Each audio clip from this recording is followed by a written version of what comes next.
सुप्या तालुक्याचे आराध्य दैवत असणाऱ्या रामनगर रामलिंगेश्वर मंदिराचा मुख्य दिवस असणारा रथोत्सव हर हर महादेवच्या गजरात केळी व संत्रीचा मारा करत हजारोंच्या संख्येने उपस्थित असलेल्या भाविकांच्या समवेत मुख्य रथोत्सव पार पडला।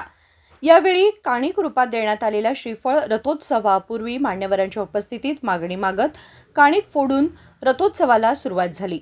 रामलिंगेश्वर मंदिराला प्रदक्षिणा घालत समोरच असलेल्या हनुमान मंदिर जवळ भेट देऊन विराजमान झाला। यावेळी आलेल्या भक्तगणांनी पुन्हा विराजमान झालेल्या रथोत्सवाचा आशीर्वाद घेतला। त्यानंतर फळफळावळीचा सवाल संपन्न झाला। या जत्रोत्सवाला मोठ्या प्रमाणात विविध प्रकारच्या मिठाई, कपडे, भांडी, लहान मुलांची खेळणी, आईस्क्रीम तसेच विविध प्रकारचे पाळणे मोठ्या प्रमाणात आले आहेत। सदरचा जत्रोत्सव व्यवस्थितरित्या पार पडू दे म्हणून रामनगर पोलिसांनी चोख बंदोबस्त ठेवला होता। कर्नाटक बरोबरच गोवा, महाराष्ट्र आदी भागातून मोठ्या संख्येने भक्तगणांनी उपस्थिती दर्शवली होती।